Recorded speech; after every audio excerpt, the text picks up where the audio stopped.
What is up YouTube, this is Sean from Reaperz Productions here, and this is going to be the first tutorial on this brand new channel Reaperz Productions 2. Obviously this tutorial is going to be the Regeneration Effect, and here's just a little example of what we're going to be doing today.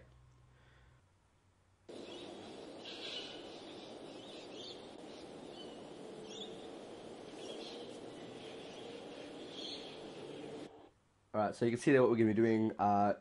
First of all, we're going to be going over like the glowing skin effect that's at the start of it. And I just want to say straight up right now, I'm not on a very good computer, so editing this is going to be a bit harder than usual. But I will do my best, and I did promise a tutorial, so here it is, I guess. So you can sort of see like how it starts to glow around the arms and the face at this bit here.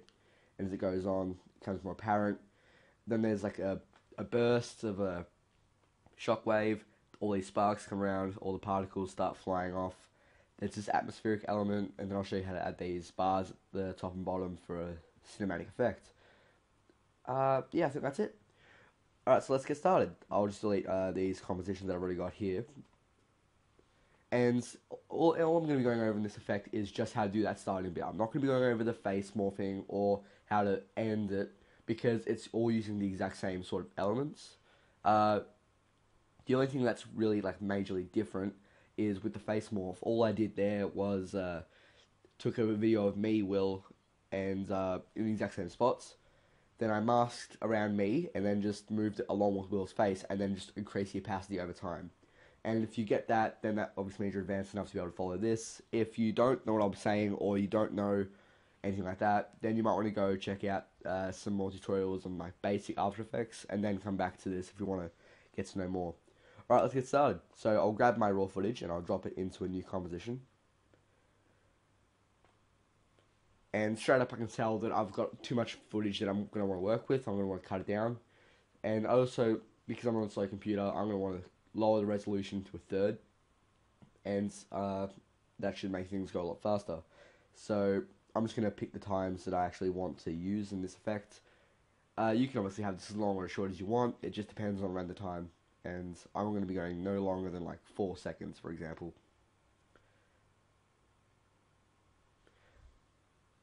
Okay, so I'll start about here. I'll use B, and that should bring the starting of the composition inwards.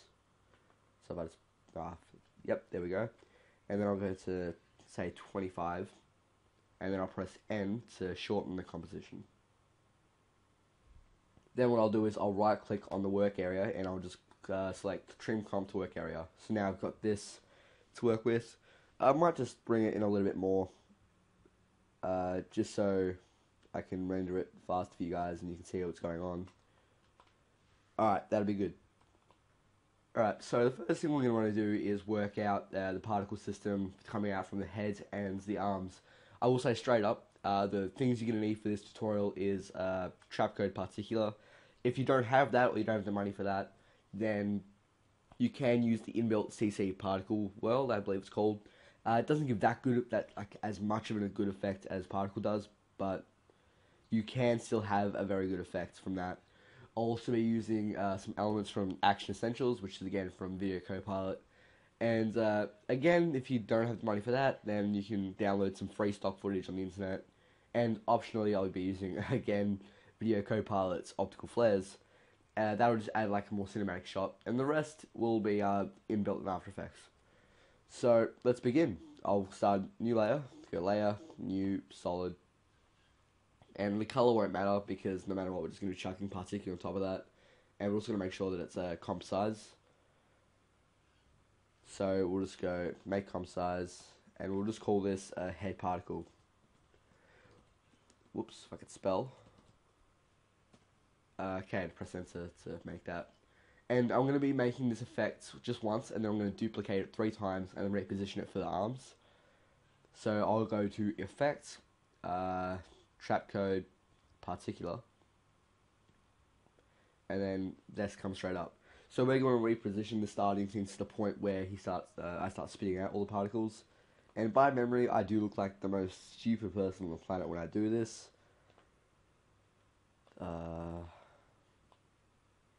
Yep, there it is. There's the money shot. Maybe I'll start spitting them out there. So I'll drag this over to here. And I'll just drag this in to that because we don't need that much of the glowing showing.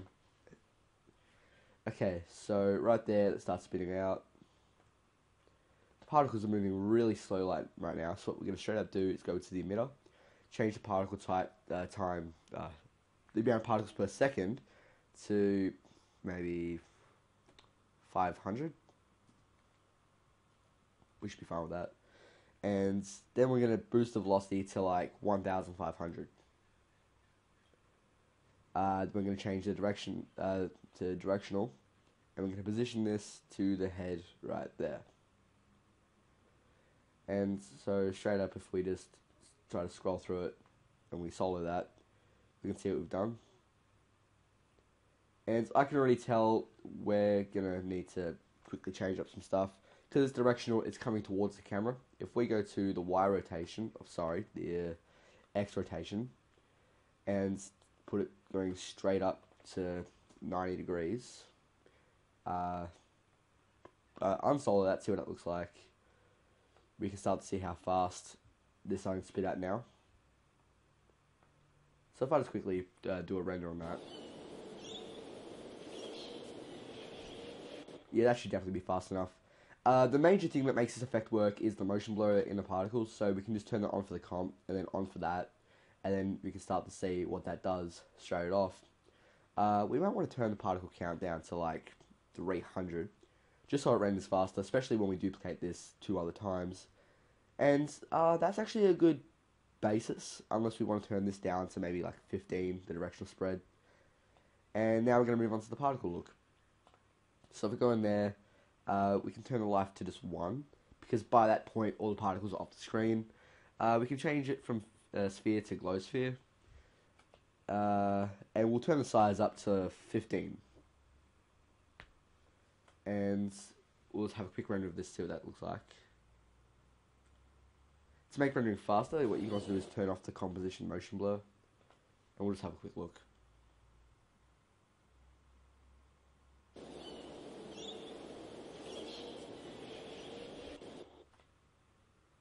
Okay, so maybe I'm going to lower the velocity a bit faster just so the particles are there for a little bit longer. So go back into the emitter, turn the velocity down to just 800.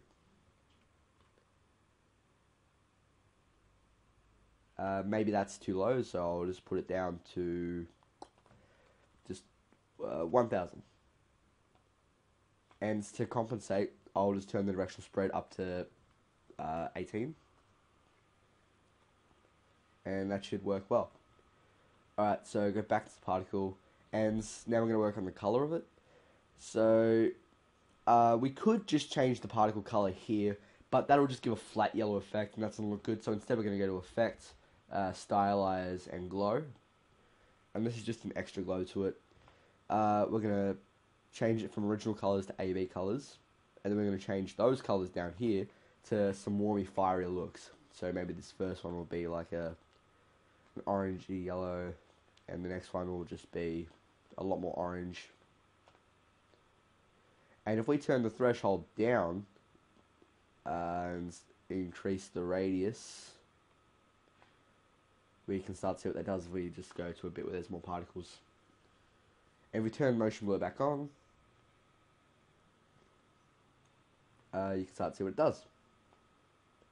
So if we unsolo this right now, we can see that that looks terrible. But if we go to the toggle switches, go to the blow mode, and go to blending, instantly get a better look. So go back to the register, emitter, and go to where the head is.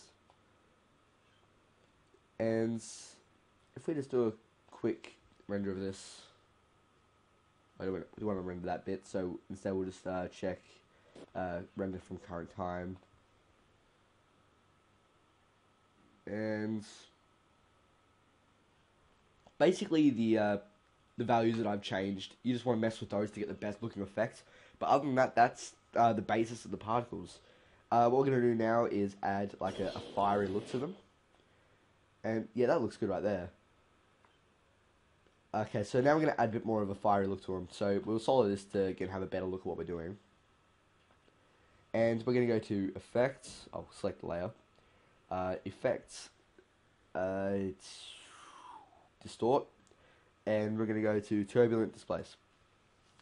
Usually when you're doing any sort of effects, this is just a great sort of effect to add to it, because it adds a lot of randomness, organic, fiery look, and that's just great for majority of effects. So what we're going to do is keep that turbulent and turn the size way down. So maybe like 12. Actually, no, we'll keep it 15. That should work fine. And we'll turn the amount up just a little bit. And you can see if I turn that effect on and off what it's doing. Just adds a fiery look to it. Maybe it's too yellow. That's just my opinion. So I'm just going to quickly change this yellow one to a darker orange. Whoops, not that dark. See, like that. That's better. Now if we unsolo that and have a look at that, that looks really good. So go back into particular. And now I think it's time that we've actually done these particles. So we're just going to duplicate it 3 times. And, oh wait, no, sorry, we have to, we have to fade it on. So, to explain what I just said, the particles come straight on, and it's very abrupt. So maybe instead, we'll just add a quick fade to the life. So we go to opacity over life, and there's a preset if we drag this over here. The preset which just adds some roundness to the start and ending of it, and that'll look good. Another thing we can do to add some randomness would be to go back into the turbulent displace and animate the evolution. So if we press Alt, click on that, and that'll add a expression. So if we just go to time times 10, for example, that's going to play this whole evolution 10 times over the life of this. So, okay, now I think we're done with this. So, if we just do a quick render here of what that looks like, I'll just skip ahead in this video to the point where I finish this render. Okay, so you can see there what's happening. It doesn't look very animated right now because the position XY is still, but later on we animate it to suit the thing, it'll look much better. So, unsolo that, and we'll actually render into this. And that looks, honestly, really good. I think that looks better than my original effects. But that's just my opinion. I don't know what you guys think. So now we're just going to duplicate this 3 times. We're going to open up particular, the emitter, and make sure we got the position right on all of them. And so I'll just hit Control D twice, and that'll just make 3 copies. I'll press Enter to rename it, and I'll make this one left arm particle, and I'll rename this one to right arm particle. I'll grab the left arm, go to the emitter, and I'll just change it to where my hand is. And I'll go to the right arm, and I'll change it to where that is. And you can see a problem straight if I go later on, it's all still going upwards. And that's because when we changed to 90 degrees, we just made it go directly upwards. But we can go back into the rotation of it all, just right here. And I've selected right arm. And if you go to the Y value, and just change that to the general direction of which way the arm's facing, so like there, then we reposition it, instantly you get what you're looking for. Maybe just change it up a bit more. And do the same one for the left arm. So if we just change the rotation that way. Alright, cool. So now we're going to have to animate keyframe the XY position on each of these things. So I'm just going to go to the first keyframe. I'll just zoom in a bit here. Okay, so I've selected the first keyframe, and I'm just going to set the stopwatch for every single one of these position XYs. And I'm not going to show you how fully I do this bit because it's going to take a while, but pretty much I'm just going to go every 5 frames and adjust these, so that way the emitter follows where I want it to. Alright, so I'll just show you as a quick example. Now that I've got those each set up where I want to, I'll start at the head. I've keyframed that, and you can press U to show the keyframes that you've got going on at the moment. So right there is position XY, and we can just go, say, ahead 5 frames, and then click that button to select it, and then just reposition it. So do that for all those, and I'll get back to you once I've done all that. Alright, so now that I've just done that and I've rendered it, you can see what's sort of happening now that it's following. And I've just turned motion blur off. Wait, oh, maybe no, I haven't. Yes, I guess that's what it looks like. If you want there to be more motion blur in it, you can turn the velocity up. I actually might do that now for each of these. So instead of 1000, I'll go back to 1200. And that'll just add a more motion blur because it's all going faster.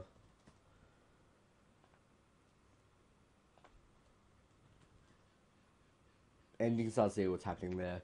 Alright, now that particle's done, the next thing I'm going to do is add a glow around the face and skin.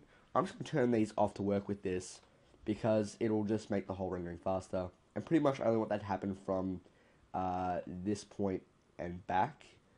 So let's just go into that bit there. And the way that you're going to do it is just go to Layer, New, Solid, and let's just call it Skin Glow. Make comp size, and the color we want it to be like a warmish color, like the same color as the fire, so maybe something like that. And as soon as that's done, we're going to change the blending mode to add. To make things look more realistic, you usually want to add make it to add, like if you're doing sort of compositing, but obviously that's way too intense, so we're just going to press T on that and then turn the opacity down to like 40. And maybe we want it to be just at 40 when it reaches its full. So we're going to go to the absolute start of where it all happens. So at about, I'll just drag this back that bit. And we'll set a keyframe to that opacity. Then we'll go to the actual start, and I'll turn this to 0. So now it's going to fade on over time. And then we're going to create a mask at the start here. If I can just go back to start there. And what we're going to do is just keyframe them. So we're just going to create 3 masks, one around the face and one around each arm. And as soon as my computer starts responding, we'll get started on that. Alright, so what we're going to do is here, grab the pen tool up here. And we're going to just zoom into like 50%. And this will just give us a more accurate mask and whatnot. So we'll grab the hand tool and just readjust where we're facing and whatnot. Go back to pen tool, select layer, and I'll just create a quick mask around my face. Hold and drag it to curve it off like that. And it doesn't have to be like completely accurate, because what we're going to do is feather it anyways. So again, I'm just going to be lazy here, and I'm not going to go around the arm. I'm just going to create like that sort of shape.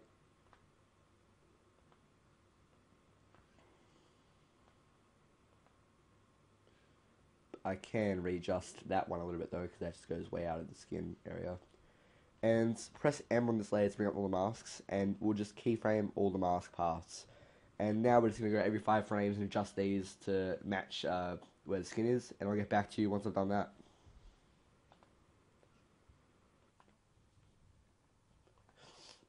Alright, so now that I've done that, if I just go through, you can start to see what I've done. It's pretty rough because I'm only going 5 frames per second, but you get the idea. I was also like sort of rushing it, but obviously it's like way too sharp. So I'm just going to click on this layer and press F. Brings up all the feathering options for all the masks, and I might just turn it up to like 25 each. And instantly you can see what that's done. And that's it. You could animate this for the rest of it, but I don't really move around that much, and there's so much happening, you don't even really notice it. So that's that bit done. And I'd say that's actually all the hardest bits done. Now it's just the rest of like basic compositing and whatnot. So the next thing I'm going to do is add the shockwave when the massive bit hits. And I'd say that's right there. So I'm going to go to layer, new adjustment layer, and I'll just add this to bulge. And the reason I'm calling it that is because we're going to affect distort bulge, and straight this option comes up, and if we just go to fits the comp, and we want to stretch this out to the point where it takes up majority of the frame. So something like that is good.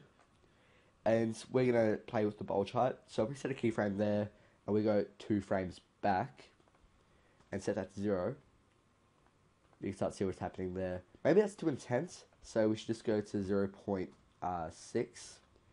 and then go forward 4 frames and bring that back down to 0.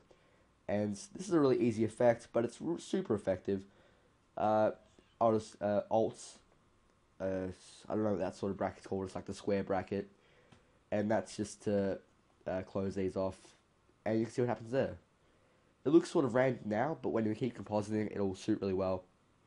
We can just turn that off while we're doing the rest. And now we're going to add some stock footage that I got from Action Essentials. This is completely optional, but I believe it does help to the effect. First we're going to do is get an atmosphere element, and we're going to drag it on top. And whatever we do, we're going to want to put it under the bulge. And that's just so that affects everything, because adjustment layers only affect what's underneath them. So if I grab that and just put it under the bulge as soon as the computer works. Alright, so now that's come in, drop it under. And right now you can see straight off that it doesn't fit the full comp, because this is actually 720 and I shot in 1080. So if I just right click and go to transform fit to comp, it'll go that. But I want it to be bigger because it still looks sort of not right. So if we scale that up and just drag it over, so like say there, and it's got like sort of a grayness to it, and that's not really what I want. So instead I'm just going to go to color correction, curves, and I'll grab this top one and I'll just drag it straight over. Then I'll press T on it, bring the opacity down to 50%, maybe even 35%. Because we don't want it to be that noticed, just it adds a bit of depth to it all. Alright, so that's that one done. Now we can add a dust wave to it with the actual effect hits. And these are super awesome. I love using these. They're very powerful effects. If we just solo that and see what it looks like, you start to see what's happening there. We want the major bit to happen here.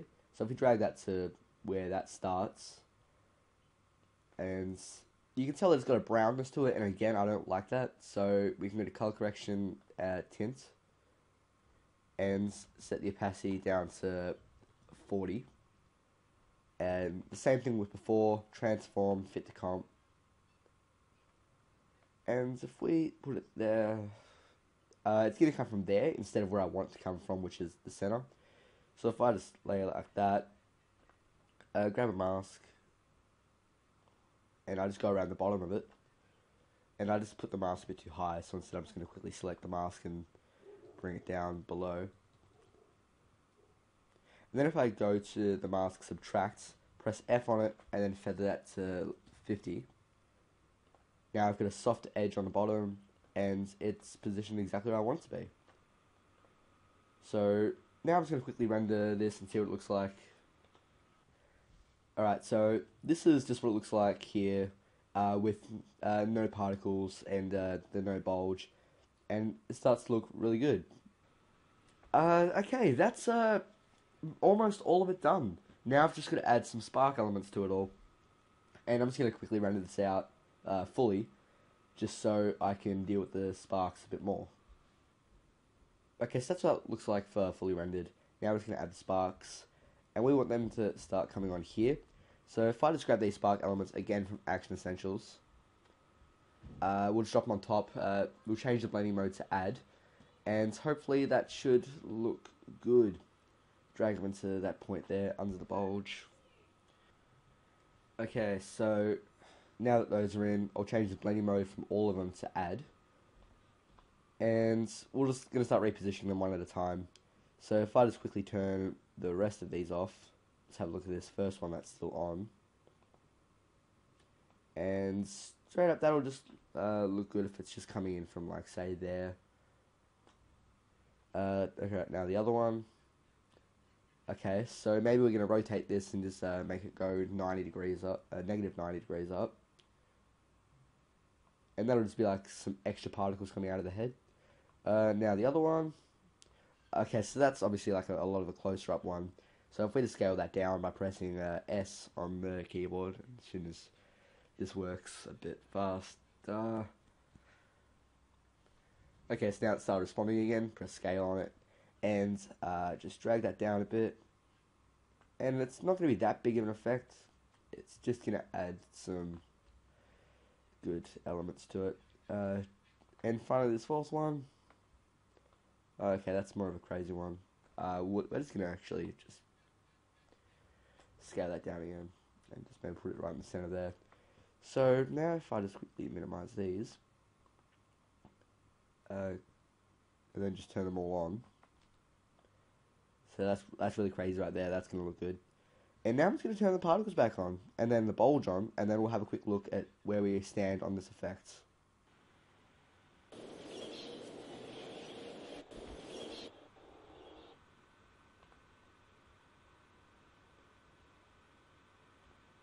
Okay, so now that's rendered, you can see what's happening here in this effect, and maybe the sparks are just a bit too much, so we'll see which one's that major one there.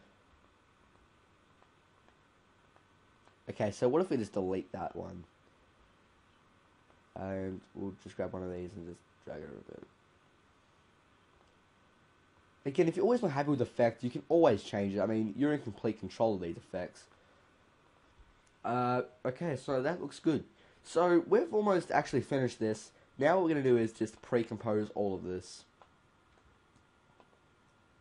We'll press Control Shift C, and once they're all selected, it'll pre-compose it all. So we'll just call this Regen Effects Unfinished. Move all the attributes. Okay. And pretty much in this one, what we're going to do is we're going to add a little wiggle to all of it, so it has like some basic camera movement, so it just feels a lot more alive, because right now it just looks like all the effects are slapped on top of there. And then what we're going to do is we're going to add those cinematic ratio bars, and hopefully the effect will be done, and I hope you will enjoy it. So we're going to go to Layer, New, Layer, New, Adjustment Layer. And in the Effects and Presets panel, you can download these presets from again Video Copilot. I keep saying their name a lot, and no, like I'm obviously not endorsed by them at all. I'm not that big of a YouTuber, but I just love using their stuff because they're great to their customers and they just have great products. So one of their presets to make the ratio bars, and because this is already in a 16:9 aspect ratio, we're going to go further to 40 aspect ratio and drop that on this adjustment layer. And what that should do is create black bars right there. And the reason that we don't actually apply it on that straight one is because now we can move this around and it doesn't affect those bars at all. Control Z to undo that. So now we can wiggle this without the bars moving. And the way we're going to wiggle it is adding more expressions, the wiggle expression. So we're going to press P to bring that up, and Alt click on the stopwatch. And in this we're going to type wiggle, maybe... I always get messed up which one's how much it moves and how often it moves. I think it's the first one is how often it moves. So we want this to move every 2 seconds. We want it to move every 10 pixels. Alright, so I can tell straight off, I think that I've got it the wrong way around, because it's only moving 2 pixels and it must be moving every 10 times every second. So I'm just going to go back to this expression and change it back up. So change that to 2, and that's 10. Maybe change it to 15. Yep, and straight up, that's done. And to compensate for the fact that we're moving it and we're putting dead pixels around the side, we're just going to press scale on it and turn the scale up to 105. And right now that should give, oh, maybe even lower, because we don't need to get rid of that much. 103%. So now also going to add a bit of rotation, and this works a lot more finely. So we're going to go wiggle. And we're going to only change its 1% of rotation, and we're going to change that every 2 seconds. And hopefully I got it around the right way. Yep, I did by the looks of it. So now I'm going to quickly render this out for you, and I'm going to play it on top of this video right now. And that's it with the effects. I hope you enjoyed it. This is my first tutorial. If there's any feedback that you can give me, that'd be great. I'm sorry that I wasn't editing on the background of the computer, but I did the best I could. If you have any other effects you want me to make tutorials for, or any tutorials you want me to actually make effects tests for in general, let me know in the comments below, or go to my actual channel, Reaperz Productions, and then let me know there. Thanks for watching, guys. Bye.